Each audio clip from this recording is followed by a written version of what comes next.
It's Rudo. Got that, shithead? Okay. Let's rip each other to pieces! Rudo, my friend! There's something about Rudo that I think makes him really easy to understand. Because yeah, he's angry, like really angry.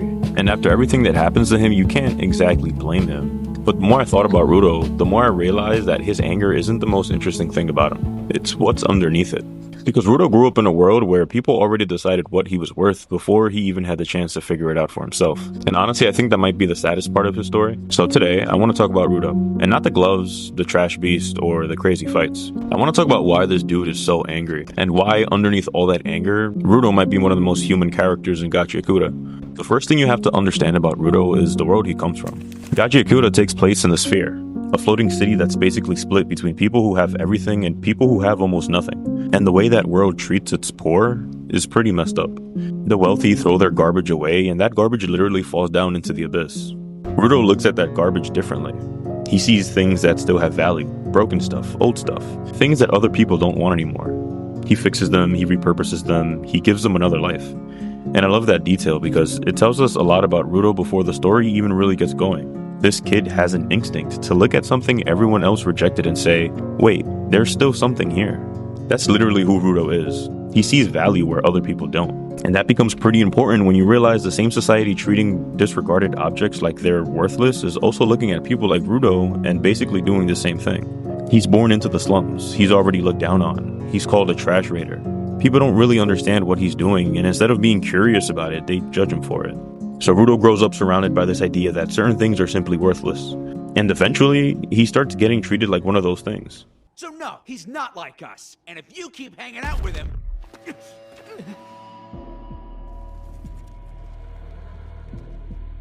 See? Look at him.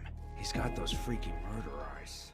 Then there's Regto, and this is where Rudo's story really hits for me. Because Regto is one of those few people in Rudo's life who actually sees him. Not the slum kid, not the troublemaker, not the weird kid who's digging through trash. Just Rudo. He gives him a home, he gives him somebody to look up to, he gives him a reason to believe that maybe his life isn't completely decided by the place he was born. And then Regto was murdered. Rudo finds him, he's blamed for it, and before he could even process what just happened, he's sentenced to the pit. Think about how insane that is. The person who meant the most to you is suddenly gone, everyone around you thinks you're responsible, and then the world basically looks at you and says, you don't belong here anymore, and throws you away. Literally. That's the moment where Rudo's anger makes complete sense to me. Because what else is he supposed to feel? He doesn't understand why this happened. He doesn't understand why nobody believes him. He doesn't understand why the people around him were so quick to throw him away. So when Rudo falls into the pit, revenge becomes the only thing he can hold on to. It's the only thing that can make him feel like he still has control over his life. I'm coming back, and I'll kill you all! Do you hear me? You're all dead! And then Rudo gets to the ground. This is where the story could have easily turned him into a typical angry shonen protagonist, but Gachiakuta does something more interesting. Because Rudo starts meeting people who don't see him the way the sphere did. Engine doesn't look at him and see some worthless kid from the slums. The cleaners don't just see a problem that needs to be thrown away. For the first time, Rudo starts finding people who actually want him around. And that's important because Rudo spent his entire life being defensive. He doesn't trust people easily. He assumes he's better off handling things himself. He doesn't really know how to accept help. And honestly, why would he? If you spent your entire life learning that depending on people can get you hurt, trusting somebody doesn't suddenly become easy just because you found a new group of friends. That's one of the things I really like about Rudo. His growth isn't just I became stronger. It's I started letting people matter to me. And that's a much harder thing. Come be my trainee for a day. Get an up-close and personal look at the job. It'll be fun. And it's a chance for us to get to know each other. Right? And then there's Rudo's ability. He's a giver. He can take objects and bring out their potential through his power. And once again, that fits Rudo almost too perfectly. Because Rudo has always been somebody who sees value in things other people throw away. Now that exact trait becomes his strength. The world told him that trash was worthless. Rudo looked at it and said, no, you just didn't see what it could become. And honestly, that's probably the biggest metaphor in his entire character. Because that's what Rudo needs to learn about himself too. He knows how to see potential in broken objects. He just doesn't know how to see it himself. Rudo can look at some beat up piece of garbage and figure out how to give it another purpose, but when he looks at himself, all he can see is a kid everyone rejected. And that's why his anger is so important. Because anger gives him something to hold on to. It tells him, they were wrong about you. But anger can't tell you what to do after that. Eventually, you have to figure out who you actually are when you're not fighting against the people who hurt you. And I think that's the real journey that Rudo's on. Rushing in to help someone? I'm liking what I see, Rudo. I also don't think we're supposed to look at Rudo and say, yeah, he's angry, but he'll get over it. Because honestly, I hope he doesn't just get over it. His anger is completely justified. He was treated horribly, he was framed, he lost Recto, he was thrown into the pit, and he had every reason to hate the people who did that to him. There's a difference between understanding someone's anger and letting that anger control their entire life. And that's where Rudo gets interesting, because revenge starts out as his reason to survive.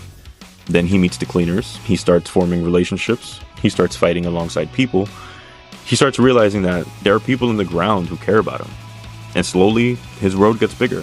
That's the growth. Rudo starts out thinking his entire life revolves around the people who wronged him, but eventually there are people in his life who give him something else to fight for. And I think that's way more powerful than simply making him stronger. It was a job for an idiot, but I couldn't even do that right. I'm still everyone's problem. So you shouldn't be thanking me. Still, thank you. Huh? That's why I think Rudo's biggest problem isn't that he's angry, I think is that he still has a hard time believing he's worth caring about. Because if you've spent your whole life being treated like you're disposable, eventually that idea gets inside your head. You start expecting people to leave, you start expecting people to betray you, you start thinking you have to handle everything yourself. And when somebody actually cares about you, you don't know what to do with it. That's Rudo. He's rough around the edges because life gave him every reason to be. And underneath all that, he's still the same kid who fixes broken things. The same kid who sees something everyone else has given up on and thinks, maybe this can still be useful. And maybe that's why I like his character so much, because Rudo is slowly learning that the value of something isn't decided by the people who throw it away. And that includes him. It's just a little broken, but it's still good. You don't throw away good things. If someone had just cared, it'd have been fine. It's not fair. I think that's what Rudo's story is really about. Not revenge, not becoming the strongest giver, not proving everybody wrong. It's about figuring out your own value after spending years letting other people decide it for you. Because the world looked at Rudo and saw trash. Rudo looked at trash and saw potential. Now he just has to learn to do the same thing when he looks in the mirror. He was just a kid who grew up in a world who couldn't see his value. And maybe that's exactly why he's so determined to make sure that nobody else gets thrown away either.